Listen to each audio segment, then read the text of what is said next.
अस्सलाम वालेकुम dear students. Code 3607 और कोड 3608 की प्लेलिस्ट हम लोग ने स्टार्ट की हुई है और कोड 3607 को हम लोग चैप्टर वाइज सारा का सारा डिस्कस कर चुके हैं। अगर आपको उसमें से कोई और कॉन्सेप्ट क्लियर ना हो या आपका कोई भी क्वेश्चन हो तो आप कमेंट सेक्शन में मुझसे लाजमी पूछ सकते हैं।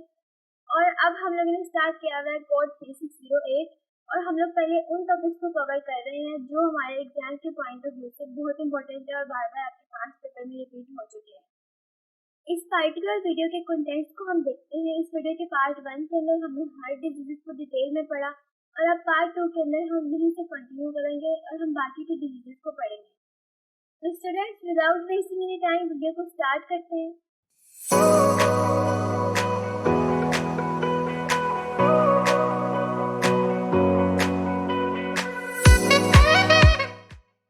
हार्ट डिजीजेस के बाद सेकेंड मोस्ट इम्पोर्टेंट टॉपिक इस चैप्टर का आता है हीमोफीलिया। हीमोफीलिया जो है ये भी बहुत इंपॉर्टेंट डिजीज है आपके एग्जाम के पॉइंट ऑफ व्यू से और ये सब चीज़ें हम लोग पहले भी डिस्कस कर चुके हैं कोड 3607 के अंदर, इसलिए मैं यहाँ पे थोड़ा स्पीडी चलूंगी क्योंकि आपके मेन कॉन्सेप्ट पहले से बिल्डअप है। ये एक इनहेरिटेड डिसऑर्डर है, मतलब पेरेंट्स से जनरेशन में आगे ट्रांसफर होता है, जेनेटिकल डिसऑर्डर है और ये ब्लीडिंग का डिसऑर्डर है which with the blood does not clot properly। और इस बीमारी में क्या होता है कि किसी पर्सन के अंदर अगर हीमोफीलिया है तो उसमें ब्लड क्लॉटिंग नहीं होगी। एक नॉर्मल इंसान के अंदर एक स्पॉन्टेनियस प्रोसेस पाया जाता है कि अगर उसको कोई कट वगैरह लगता है तो उसमें जो ब्लीडिंग होती है वो स्टॉप कर जाती है कुछ टाइम के बाद, लेकिन हीमोफीलिया के जो पेशेंट्स होते हैं उनको ब्लीडिंग को स्टॉप करने में बहुत ज़्यादा मुश्किल आती है और कुछ केसेस के अंदर उनकी ब्लीडिंग बिल्कुल स्टॉप नहीं करती और वो उनकी डेथ की तरफ उनको ले जाती है। और इसके अंदर स्पॉन्टेनियस ब्लीडिंग भी हो सकती है, मतलब खुद ब खुद ब्लीडिंग स्टार्ट हो जाना, या फिर ब्लीडिंग इस केसेस में भी हो सकती है कि अगर आपको कोई इंजरी या फिर कोई सर्जरी वगैरह हो गई है। हमारे ब्लड के अंदर बहुत से प्रोटीन्स पाए जाते हैं जिनमें क्लॉटिंग फैक्टर्स होते हैं जो ब्लड को क्लॉट कराते हैं, मतलब खून को जमने में हमारी हेल्प करते हैं। लेकिन हीमोफीलिया के पेशेंट के अंदर वो वाले प्रोटीन्स मिसिंग होते हैं और वो क्लॉटिंग फैक्टर्स मिसिंग होते हैं, इसलिए उसका ब्लड जो है वो स्टॉप नहीं करता। अगर कहीं से ब्लीडिंग होती है तो वो होती ही रहती है। इस डायग्राम के अंदर हीमोफीलिया के पेशेंट की रेड ब्लड सेल की डायग्राम दिखाई गई है। नॉर्मल ब्लड वेसल इस तरह से होती है, अगर उसको कोई डैमेज हो गई तो वहाँ से ब्लीडिंग स्टार्ट हो गई, लेकिन अगर हीमोफीलिया का पेशेंट है वो तो उसकी ब्लीडिंग स्टॉप नहीं करेगी, कोएगुलेशन डिसऑर्डर होगी, मतलब खून को जमने में मसला होगा और खून नहीं जमेगा और वो बहता ही रहेगा। उसके अलावा और डायग्राम्स भी आप लोग ऐड कर सकते हैं हीमोफीलिया के अंदर। अगर हम लोग लेफ्ट डायग्राम की तरफ आए तो देखें कहीं पे नॉर्मल ब्लड जो है वो बहना स्टार्ट अगर हुआ है, ब्लीडिंग स्टार्ट हुई है आपके किसी ब्लड वेसल के अंदर, अगर नॉर्मल पर्सन होगा तो उसमें फौरन जो क्लॉटिंग फैक्टर्स होंगे और टिश्यूज होंगे वो इस तरह से आके क्लॉटिंग जो है वो स्टार्ट करा देंगे ताकि खून बहना रुक जाए। यूजुअली ऐसा होता है कि आपको कहीं फिंगर वगैरह पे कट लगे, कोई भी जख्म हो तो वहाँ पे थोड़ी देर बाद ही जो ब्लड है वो क्लॉट होना स्टार्ट हो जाता है, लेकिन हीमोफीलिया के पेशेंट के अंदर ये चीज़ थोड़ी डिफरेंट है। वहाँ पे क्लॉटिंग फैक्टर क्योंकि बॉडी के अंदर मिसिंग होता है तो ब्लड को क्लॉट होने में बहुत मुश्किल होती है या फिर कुछ केसेस में क्लॉट बिल्कुल ही नहीं होता। उसके अलावा और भी इसकी डिफरेंट डायग्राम्स है जो भी आपको इजी लगती है, आप इसमें से कोई भी डायग्राम पेपर में ड्रा करके आ सकते हैं। यहाँ भी कंपैरिजन दिखाया गया है एक नॉर्मल ब्लड सेल का और हीमोफीलिया के रेड ब्लड सेल का। नॉर्मल ब्लड सेल जो है उसमें अगर कहीं पे कट आ जाता है, ब्लड वेसल दिखाई गई है तो फौरन वहाँ पे क्लॉटिंग हो जाती है, लेकिन हीमोफीलिया के पेशेंट के अंदर क्लॉटिंग नहीं होती क्योंकि वहाँ पे क्लॉटिंग फैक्टर्स नहीं पाए जाते। हीमोफीलिया की 3 मेन टाइप्स होती है, हीमोफीलिया ए, हीमोफीलिया बी और हीमोफीलिया सी। हीमोफीलिया ए तब काज करती है जब lack of blood clotting factor 8 जो है वो मिसिंग होता है और अप्रोक्सीमेटली 85% जो हीमोफीलिया के पेशेंट्स होते हैं उनमें हीमोफीलिया ए ही पाया जाता है। स्टूडेंट्स, जो ब्लड क्लॉटिंग फैक्टर्स होते हैं ये आपके जीन्स में पाए जाते हैं। हमारे डीएनए के अंदर हर पोर्शन एक स्पेसिफिक काम के लिए स्पेसिफिक होता है और एक जीन जो आपके ब्लड क्लॉटिंग के लिए स्पेसिफिक होगा वो वाला जीन जब ट्रांसफर होगा फ्रॉम पेरेंट्स टू चिल्ड्रन वो वाला जीन मिसिंग होगा। तो क्योंकि हीमोफीलिया एक जेनेटिक डिजीज है तो जब जीन्स की ट्रांसफर होती है पेरेंट्स टू ऑफस्प्रिंग्स तभी वो वाला जीन मिसिंग हो जाता है और इसी वजह से उस जीन का जो फंक्शन है वो भी बच्चों के अंदर मिसिंग हो जाता है। और दूसरी टाइप है हीमोफीलिया बी, ये तब होता है जब फैक्टर 9 जो है वो मिसिंग होता है जीन के ऊपर से, और हीमोफीलिया सी जो है ये तब होता है अगर फैक्टर 11 जो क्लॉटिंग फैक्टर है उसकी कमी है। काजेज ऑफ हीमोफीलिया, सबसे इम्पोर्टेंट काज हम लोग पढ़ चुके हैं कि ये जेनेटिकल डिजीज है और इनहेरिटेंस जो है वही इसकी मेन काज है। और यहाँ पे कुछ पॉइंट्स दिए हुए हैं, हमारी ब्लड के अंदर प्लेटलेट्स पाए जाते हैं। जो प्लेटलेट्स होते हैं वो क्लॉटिंग फैक्टर्स होते हैं और वो इस चीज़ के लिए रिस्पॉन्सिबल होते हैं कि वो हमारे ब्लड को क्लॉट करने में हेल्प करते हैं।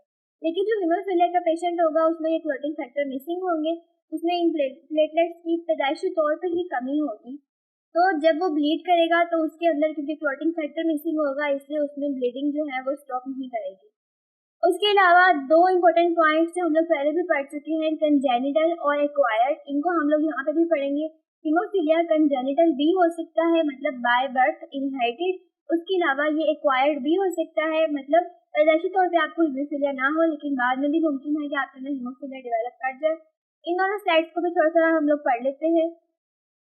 It is usually inherited. Haemophilia ज़्यादातर इनहेरिटेड ही होता है, मतलब एक पर्सन जब पैदा होता है तभी उसमें यह डिसऑर्डर होता है और इस चीज़ को हम लोग कंजेनिटल बी बोलते हैं।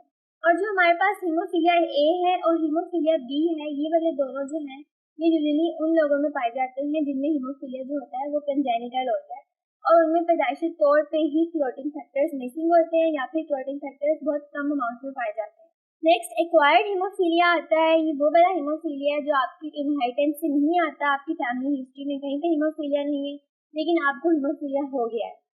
और यहाँ पे इसकी रीजन भी बताई गई है कि एक्वायर्ड हीमोफीलिया यूजुअली तब अकर करता है जब हमारा इम्यून सिस्टम क्लॉटिंग फैक्टर ए और क्लॉटिंग फैक्टर 9 जो है ब्लड में उसके साथ रिएक्ट करता है, इसलिए हम लोग इसको ऑटो इम्यून कंडीशंस भी कहते हैं। इसमें क्या होता है, हमारी बॉडी का जो इम्यून सिस्टम है अगर उसके ऊपर आके बाहर से कोई चीज़ अटैक करती है तो इम्यून सिस्टम को इस चीज़ की समझ नहीं आती कि जो अटैकर्स है क्या वो इम्यून सिस्टम का अपना पार्ट है या फिर वो जो अटैकर्स है वो बाहर की डिजीज है कोई।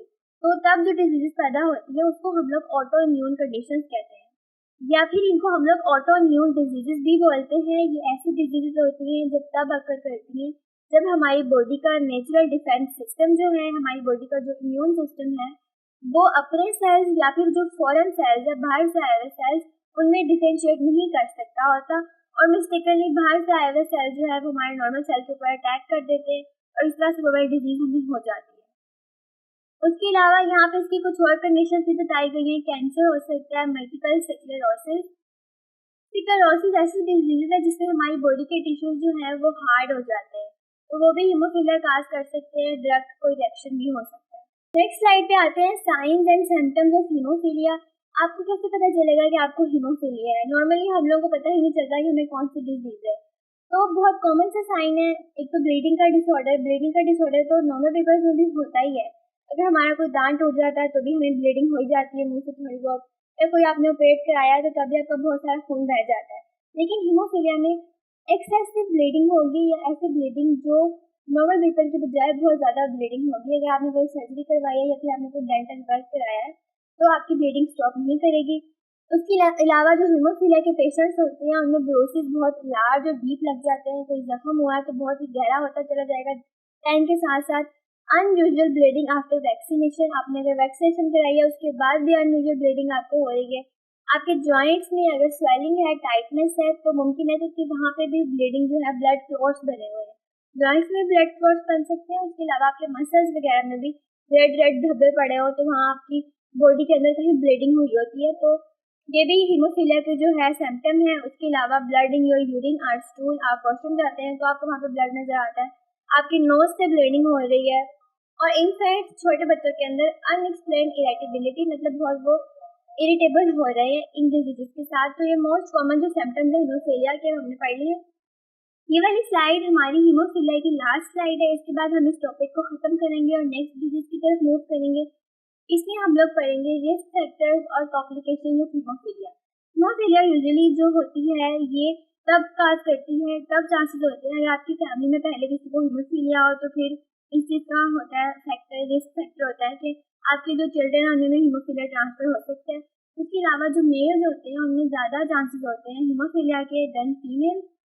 और यहाँ पे कुछ और यहाँ पे कॉम्प्लिकेशंस बताई हुई, deep internal bleeding, bleeding into throat और नेक। और मेरा गला खराब है इसलिए मेरी आवाज़ भी सही आ रही है तो आप लोग इस पर गुजारा करिए। Damage to joints, infection, adverse reaction to clotting factor treatment. अगर आप लोग कोई ट्रीटमेंट लेते हैं हीमोफीलिया का और कोई क्लॉटिंग फैक्टर्स वगैरह आप यूज़ करते हैं या वैक्सीनेशन कराते हैं तो उसके ऊपर भी एडवर्स इफेक्ट होगा और उसका उल्टा ही नुकसान हो जाएगा आपकी बॉडी के अंदर।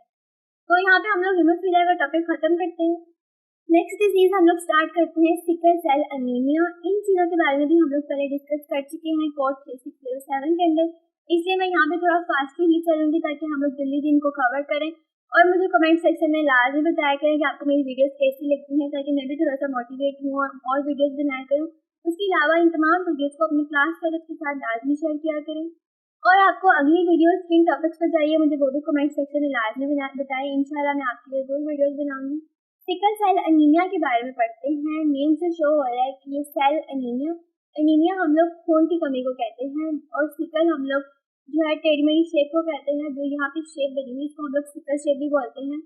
तो इस डिजीज में जो हमारा रेड ब्लड सेल है, अनीमिया मतलब हमारे रेड ब्लड सेल से रिलेटेड ये वाली डिजीज है, उसकी जो शेप है वो खराब हो जाती है और ये भी एक इनहेरिटेड डिजीज है। यहाँ पे बताया गया है कि ये इफेक्ट करती है आपके रेड ब्लड सेल की शेप को। और जो रेड ब्लड सेल्स होते हैं हमारी बॉडी में ऑक्सीजन को कैरी करते हैं और हमारे बॉडी के पार्ट्स की तरफ ब्लड के जरिए से ऑक्सीजन पहुंचती है। लेकिन जो हमारे रेड ब्लड सेल की जो शेप है वो डिस्टॉर्ट हो जाएगी, खराब हो जाएगी। तो जो रेड ब्लड सेल है वो ऑक्सीजन कैरी नहीं कर पाएगा और हमारी पूरी बॉडी जो है वो वीक हो जाएगी और पूरी बॉडी में इसके इफेक्ट नजर आएंगे जो हम इसी वीडियो में डिस्कस करेंगे। Red blood cell usually round होते हैं और फ्लेक्सिबल होते हैं ताकि वो इजीली मूव कर सके हमारे ब्लड वेसल्स के अंदर। लेकिन सिकल सेल एनीमिया के पेशेंट्स के अंदर जो रेड ब्लड सेल्स होते हैं वो सिकल्स या क्रीसेंट मून की शेप में आ जाते हैं, उनकी शेप खराब हो जाती है। इसकी वजह से वो रिजिड और स्टिकी बन जाते हैं और उसकी वजह से हमारे ब्लड फ्लो में ब्लॉकेज हो जाती है या फिर ब्लड फ्लो स्लो हो जाता है। तो यहाँ पर डायग्राम दिखाई गई आप इजीली देख सकते हैं नॉर्मल रेड ब्लड सेल्स और सिकल सेल एनीमिया के पेशेंट्स के रेड ब्लड सेल्स में कितना बड़ा डिफरेंस होता है। उनकी जो शेप है वो बिल्कुल ही चेंज कर जाती है। अब हम लोग पढ़ते हैं symptoms of sickle cell anaemia. Anaemia हम लोग खून की कमी को भी बोलते हैं, मैंने आपको पहले ही बताया है। तो सिकल सेल अनीमिया में खून की कमी किस तरह से होती है, क्योंकि जो हमारा रेड ब्लड सेल है उसकी जो शेप है वो बिल्कुल खराब हो जाती है। शेप खराब होने की वजह से उसका जो लाइफ टाइम होता है वो भी डिक्रीज कर जाता है और एक नॉर्मल जो रेड ब्लड सेल होता है वो 120 डेज के अंदर जो है वो रिप्लेस किया जाता है हमारी बॉडी के नेचुरल सिस्टम से। लेकिन जो सिकल सेल्स होते हैं, सिकल सेल अनीमिया के सेल्स, वो 10 से 20 डेज के अंदर ही जो डाई कर जाते हैं। उसकी वजह से बॉडी में रेड ब्लड सेल्स की कमी हो जाती है और इसलिए आपको एनीमिया हो जाता है, मतलब खून की कमी हो जाती है। और हमारी बॉडी में इनफ रेड ब्लड सेल्स नहीं रहते, इसलिए हमारी बॉडी जो है उसमें ऑक्सीजन की सप्लाई जो होती है वो स्टॉप कर जाती है। क्योंकि रेड ब्लड सेल्स जो होते हैं ये हमारे ब्लड के जरिए से सप्लाई कराते हैं पूरी बॉडी में ऑक्सीजन को। और जब ऑक्सीजन की सप्लाई कम हो जाती है तो हमारी बॉडी में मुसलसल फटीग थकावट रहने लग जाती है। उसके अलावा जो मजीद सिम्टम्स हैं, थकावट के बाद शदीद किस्म की जो पेन है वो पूरी बॉडी में आना शुरू हो जाती है। आपके जो हाथ पैर हैं वो स्वेल होना शुरू हो जाते हैं, उनमें सूजन आ जाती है क्योंकि वहाँ पे प्रॉपर ब्लड सप्लाई नहीं हो रही होती। वहाँ पे जो हमारे ब्लड सर्कुलेशन है वो स्टॉप कर रही होती हैं या फिर वो उनमें ब्लॉकेजेस आ रही होती हैं। कुछ और सिम्टम्स यहाँ पे बताई गई हैं। Frequent infection, sickle cell anaemia के जो पेशेंट्स होते हैं उनमें इन्फेक्शन बहुत जल्दी आ जाते हैं। उसके अलावा इसकी वजह से क्योंकि उनकी जो स्प्लीन होती है वो जल्दी डैमेज कर जाती है। स्प्लीन जो है ये आपके पित्ते को कहते हैं बॉडी में, और जो स्प्लीन होती है इसका बॉडी में ये रोल होता है कि ये हमारी बॉडी की जो वाइट ब्लड सेल्स हैं, रेड ब्लड सेल्स और जो प्लेटलेट्स होते हैं उनके लेवल को ये कंट्रोल करती है। और जो हमारी बॉडी के जो रेड ब्लड सेल्स जो पहले वाले डैमेज हो जाते हैं या डाई कर जाते हैं उनको रिमूव करा देती है बॉडी से, डैमेज सेल को, और नए सेल्स फिर दोबारा बॉडी में डेवलप हो जाते हैं। तो क्योंकि large number of red blood cells जो हैं वो डेड हो रहे होते हैं इसलिए स्प्लीन के अंदर इन्फेक्शन आ जाता है, डैमेज आ जाता है क्योंकि उसका काम बहुत ज़्यादा बढ़ गया है नॉर्मल की निस्बत। तो वहाँ से बॉडी में बहुत सारे इन्फेक्शन आ जाते हैं। नेक्स्ट जो हमारे पास सिम्टम है वो है डिलेड ग्रोथ और प्यूबर्टी। जब रेड ब्लड सेल्स की बॉडी में कमी हो जाएगी तो जो एक नॉर्मल न्यूट्रिशन बॉडी को मिल रही होती है रेड ब्लड सेल की वजह से वो न्यूट्रिशन भी कम हो जाएगी, इसलिए आपकी ग्रोथ पैटर्न जो है उनमें डिले हो जाएगा। और लास्ट पे आता है विजन प्रॉब्लम। जो हमारी आईज हैं उसके साथ बहुत ही छोटी और बहुत पतली पतली ब्लड वेसल्स जुड़ी होती हैं, लेकिन जब उन ब्लड वेसल्स के अंदर हार्ड टफ सिकल सेल्स जाके वहाँ पे प्लग हो जाते हैं, वहाँ पे रुकावट बन जाते हैं, तो हमारी ब्लड को जो हमारी आईज होती है उनको प्रॉपर ब्लड नहीं मिल पाता, वहाँ पे ब्लड सर्कुलेशन कम हो जाती है, इसलिए विजन के प्रॉब्लम्स भी आ जाते हैं। सिकल सेल एनीमिया के पेशेंट्स में। और उसके अलावा आपने देखा होगा जिन लोगों में खून की कमी होती है उनको भी हर छोटी छोटी बातों पर चक्कर आने लग जाते हैं, उनकी विजन ब्लरी हो जाती है। तो ये इस वजह से ही होती है क्योंकि आपकी जो रेड ब्लड सेल्स हैं जब वो प्रॉपर आपकी सर्कुलेट नहीं करेंगे आपकी आइज की वेन के अंदर, तो फिर आपकी आइज जो है वो ब्लर ब्लर दिखेंगी। नेक्स्ट स्लाइड आ जाती है causes of sickle cell anaemia. Sickle cell anaemia की काज हमने पहले पढ़ी कि ये जेनेटिक डिसऑर्डर है, तो ये जीन्स के जरिए से इनहेरिटेंस में ट्रांसफर होती है फ्रॉम पेरेंट्स टू ऑफस्प्रिंग। और उसके अलावा यहाँ पे कुछ पॉइंट्स बताए हैं, इनको भी पढ़ लेते हैं। ये तब काज होता है अगर हमारे जीन में चेंज आती है, जीन में आयरन रिच कंपाउंड की चेंज आती है, उसको हम लोग हीमोग्लोबिन कहते हैं। स्टूडेंट, जो हीमोग्लोबिन है इसका बहुत इंपॉर्टेंट रोल है हमारी बॉडी के अंदर। ये हमारे रेड ब्लड सेल्स के अंदर पाई जाती है और ये ऑक्सीजन को बाइंड करती है जब हम लोग सांस लेते हैं। और जो हमारा हार्ट जो है ये ब्लड को पंप करता है पूरी बॉडी के अंदर, तो उस ब्लड में जो हीमोग्लोबिन प्रेजेंट होती है उसने ऑक्सीजन को बाइंड किया होता है और ये पूरी ऑक्सीजन को हमारी बॉडी में पहुंचा देती है। तो हमारी पूरी बॉडी के अंदर जो ऑक्सीजन की ट्रांसपोर्टेशन है वो हीमोग्लोबिन की वजह से होती है और हीमोग्लोबिन हमारे रेड ब्लड सेल्स में पाई जाती है। और अगर हीमोग्लोबिन जो है हमारे सिकल सेल एनीमिया में अगर होगी हीमोग्लोबिन, उसकी वजह से red blood cells rigid, sticky और मिसहैपन हो जाएंगे, मतलब तबाह हो जाएंगे। तो यहाँ पे जो काज बताई गई है वो यही बताई गई है कि हमारी रेड ब्लड सेल के अंदर हीमोग्लोबिन जो है वो प्रेजेंट ना हो, या वो वाला जीन जो हीमोग्लोबिन के फंक्शन ट्रांसफर कराता है पेरेंट्स से चिल्ड्रन के अंदर, वो वाला जीन मिसिंग होगा तो हीमोग्लोबिन का फंक्शन भी मिसिंग होगा। नेक्स्ट स्लाइड पे आ जाती है prevention from sickle cell anaemia. अगर आपको सिकल सेल एनीमिया की बीमारी है या आपके ऐसे ट्रेट्स हैं, तो क्योंकि ये जेनेटिक डिसऑर्डर है इसलिए आपको चाहिए कि आप जेनेटिक काउंसलर जो है उससे आप लोग रब्ता करें और वो आपकी हेल्प करेगा। इस तरह के जो फैक्टर्स हैं, कम से कम ये वाले फैक्टर्स आपके चिल्ड्रन में उसकी वजह से ट्रांसफर नहीं होंगे, क्योंकि वो जेनेटिक काउंसलर होगा और आपको सही तरह से गाइड करेगा। इसके अलावा आपको उसकी पॉसिबल ट्रीटमेंट्स, पॉसिबल प्रिवेंशन, इसकी मेजर्स और रिप्रोडक्टिव ऑप्शन जो है वो प्रोवाइड करेगा और वो आपकी हेल्प करेगा कि इस डिसऑर्डर को कंट्रोल कर सकें ताकि आपकी नेक्स्ट जनरेशन में ये ट्रांसफर ना हो। तो स्टूडेंट्स, यहाँ पे हमारा सिकल सेल एनीमिया का टॉपिक खत्म होता है। अब हम लोग नेक्स्ट डिजीज की तरफ जाते हैं। नेक्स्ट इंपॉर्टेंट पॉइंट जो हमारे पास आता है इस चैप्टर का वो अस्थमा की डिजीज है। अस्थमा बहुत कॉमन डिजीज है, पाकिस्तान में अब ये बहुत ज़्यादा कॉमन हो चुकी है। ये ऐसी कंडीशन है जिसमें आपके जो एयरवेज होते हैं, जो आपके सांस लेने के जो रास्ते हैं वो नैरो हो जाते हैं, तंग हो जाते हैं, उनमें स्वेलिंग हो जाती है और उनमें एक्स्ट्रा म्यूकस प्रोड्यूस होता है। मतलब आपकी सांस की नालियों में जो आपके लंग्स के एयरवेज हैं उनमें म्यूकस की प्रोडक्शन ज़्यादा हो जाती है, जिसकी वजह से आपको सांस लेने में तंगी होती है और बाज़-औक़ात आपको पेन वगैरह भी हो सकती है क्योंकि अंदर जो है स्वेलिंग हुई होती है। दिस मेक्स ब्रीथिंग डिफिकल्ट, ये आपके सांस लेने को बहुत डिफिकल्ट बना देता है एंड ट्रिगर्स कफिंग, और सांस लेते हुए आपको खांसी हो सकती है और विजलिंग साउंड। और जब आप सांस लें तब आपकी सांस में से तरह तरह की आवाज़ें जो विजिंग साउंड्स हैं वो आती हैं क्योंकि आपके एयरवेज जो है वो तंग हुए हुए हैं इसलिए। और इसके अलावा आपको शॉर्टनेस ऑफ ब्रीथ हो सकती है। अस्थमा की ये बहुत कॉमन जो सिम्टम्स हैं वो देखी जाती हैं।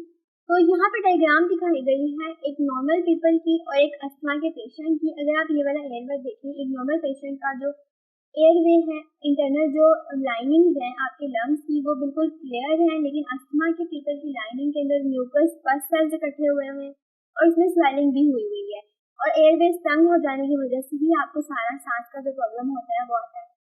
नेक्स्ट स्लाइड पे आ जाती है सिम्टम्स ऑफ अस्थमा। ये हम पहले भी पढ़ चुके हैं। आपको शॉर्टनेस ऑफ ब्रीथ होगी, आपको सांस लेने में तंगी होगी, आपकी चेस्ट में पेन या टाइटनेस होगी, ब्रीदिंग की साउंड्स आएंगी, जब आप सांस बाहर की तरफ लेंगे तब आपके सांस में से आवाज़ें आएंगी, trouble sleeping cause the shortness of breathing, और आपको सोने में मुश्किल होगी क्योंकि रात के वक्त ये वाले सिम्टम्स ज़्यादा नजर आते हैं। जब आपने सोना होगा तो आपको खांसी होगी या आपके सोते हुए आपके सांस में से आवाज़ें आएंगी या आपका सांस तंग होना शुरू हो जाएगा रात के टाइम पे। Coughing or wheezing attack that are worsened by respiratory virus, और कफ के अटैक्स और wheezing के अटैक्स होंगे जो फिर वर्स हो जाएंगे और शदीद बुरे तरीके में जाके आपके रेस्पिरेटरी वायरस भी काज कर सकते हैं, जैसे कि कोल्ड और फ्लू आपको प्रेवलेंट होने लग जाएगा। और यूजुअली ऐसा होता है जो अस्थमा के पेशेंट्स होते हैं उनको फ्लू मुसलसल ही रहता है। कुछ मजीद signs and symptoms of asthma यहाँ पे बताए हुए हैं। एक्सरसाइज इंड्यूस्ड अस्थमा हो सकता है कुछ पीपल में, तो उनको सिर्फ सांस की तंगी या अस्थमा के सिम्टम्स तब होते हैं अगर वो एक्सरसाइज करें या जब हवा ठंडी या ड्राई हो तो उस हवा के इफेक्ट में उनको अस्थमा का अटैक हो जाता है। नेक्स्ट आता है ऑक्यूपेशनल अस्थमा। ये तब होगा जब आपको ऑक्यूपेशनल जो आप काम करते हैं आपकी वर्क प्लेस पे आपको ट्रिगर होगा। कुछ लोगों को काम के बर्डन की वजह से भी अस्थमा के अटैक हो जाते हैं। उसके अलावा कुछ फ्यूम्स, गैसेस या डस्ट पार्टिकल्स जो आपके वर्क प्लेस पे पाए जाते हैं उनसे आपको इरिटेशन हो सकती है, आपको अस्थमा का अटैक हो सकता है। और एलर्जी इंड्यूस्ड अस्थमा भी हो सकता है।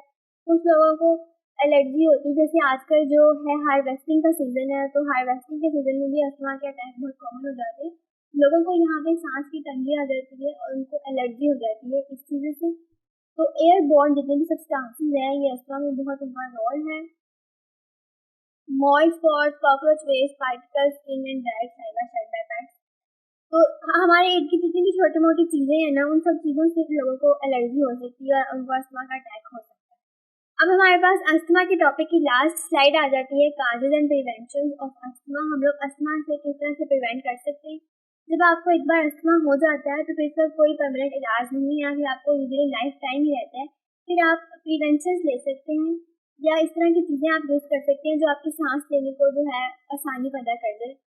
इसके अलावा यहाँ पे कुछ पॉइंट्स दिए हुए हैं, अगर हम उनको पढ़ लें, अपने अस्थमा के एक्शन प्लान्स को फॉलो करें। उसके अलावा अगर आपको फ्लू या निमोनिया वगैरह होता है तो आप वैक्सीनेशन करा लें अस्थमा की, तो उससे आपको अस्थमा नहीं होगा। उसके अलावा अपने अस्थमा ट्रिगर्स को अवॉइड करें।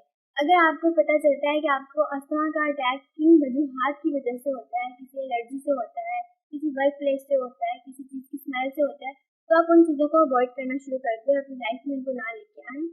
उसके अलावा आपने जो मेडिकेशंस हैं, सांस की जो होगी, सांस आसान करने के लिए मेडिकेशन वो आप लें। उसके अलावा इनहेलर का यूज़ किया जाता है जो क्विक रिलीफ है। अगर आपको थोड़ा सा आपका सांस तंग हो रहा है तो आप फ़ौरन जो उसका सॉल्यूशन कर सकते हैं वो इनहेलर है। इनहेलर आपके एयरवेज को ओपन अप कर देता है ताकि आप इजीली सांस ले सकें।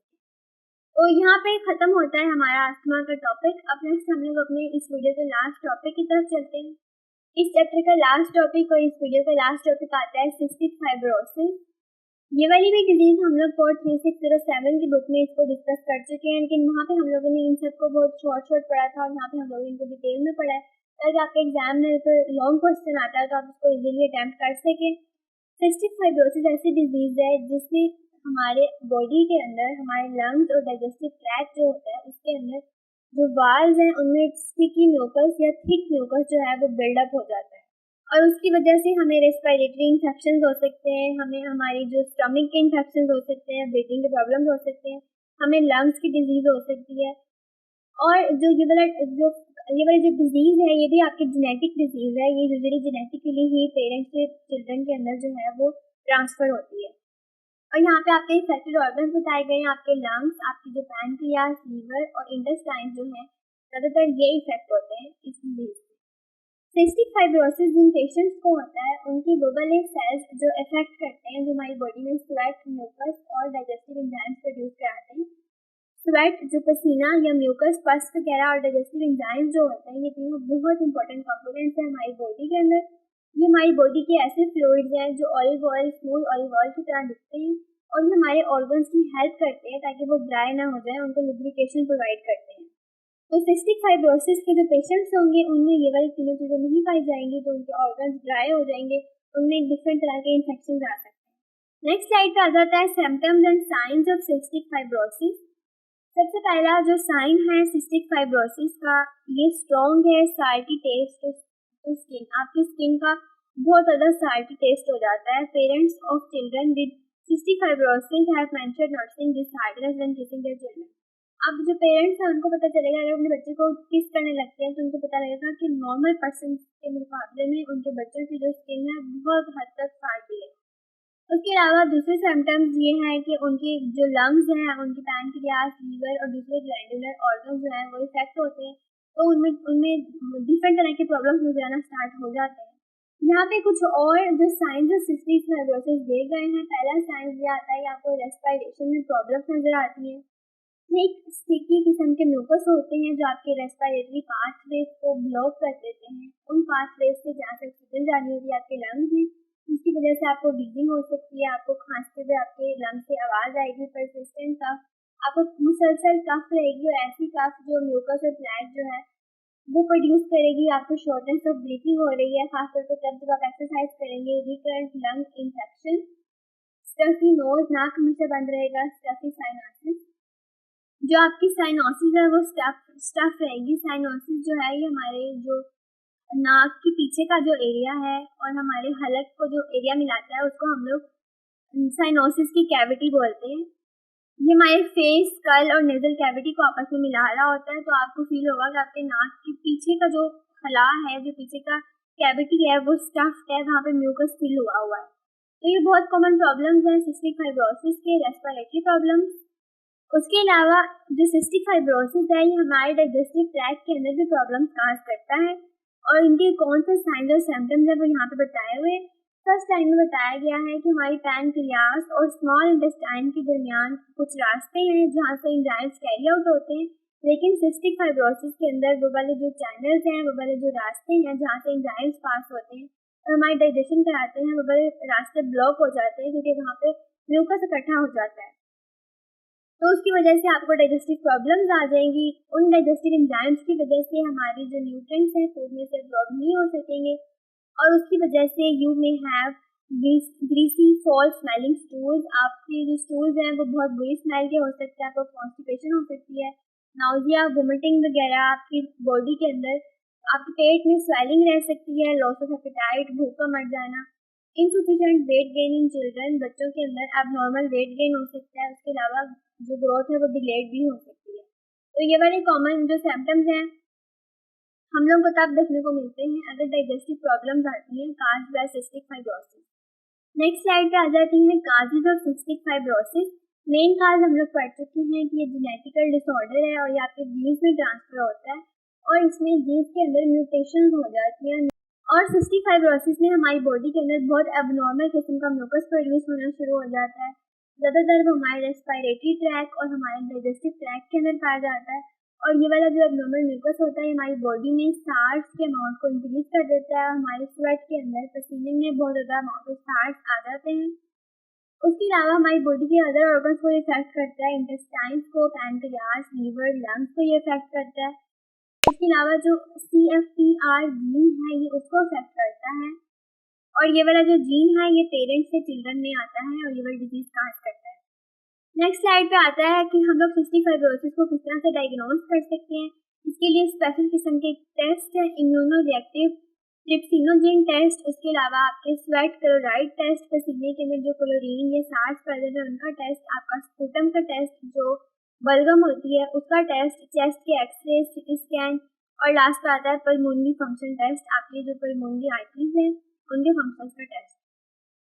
इस स्लाइड में हम लोग पढ़ते हैं कि हम लोग सिस्टिक फाइब्रोसिस को कैसे ट्रीट कर सकते हैं। एक तो ये जेनेटिकल डिसऑर्डर्स हैं और जेनेटिकल डिसऑर्डर्स का कोई क्योर या प्रॉपर ट्रीटमेंट नहीं होता, लेकिन अब एडवांसमेंट के साथ साथ इसके लिए कुछ मेडिकेशंस आ गई हैं, नॉन स्टेरॉइड और एंटी इंफ्लेमेटरी ड्रग्स आ गए, ब्रोंकोडाइलेटर्स आ गए हैं जो कि इसके इफेक्ट को कम कर सकते हैं, हमारे रेस्पिरेटरी सिस्टम के जो प्रॉब्लम्स हैं उनको कम कर सकते हैं। और लास्ट पे आता है cystic fibrosis transmembrane conductance regulator modulators. उसके अलावा सर्जिकल प्रोसीजर्स हम कर सकते हैं, बाउल की सर्जरी, आपकी फीडिंग ट्यूब की सर्जरी, डबल लंग ट्रांसप्लांट। तो स्टूडेंट्स यहाँ पे हमारा जो सिस्टिक फाइब्रोसिस का टॉपिक है ये खत्म होता है। तो स्टूडेंट्स मुझे कमेंट सेक्शन में लाजमी बताएगा ये आपको वीडियो कैसी लगी। आई होप तो ये आपके लिए बहुत हेल्पफुल रही होगी, अगर आपके लिए ये हेल्पफुल रही है तो उसको अपनी क्लास फेलोज के साथ लाजमी शेयर करिए और मुझे कमेंट सेक्शन में बताएं कि आपको अगली वीडियोस कौन कौन से टॉपिक्स पे चाहिए। अल्लाह हाफिज़, बहुत जल्द मिलते हैं हम लोग अगली वीडियोस के साथ। और काइंडली पेपर से पहले मुझसे पढ़ लें क्योंकि एग्जाम्स में मैं खुद बहुत बिजी होती हूँ और मैंने खुद भी पढ़ना होता है। अल्लाह हाफिज़।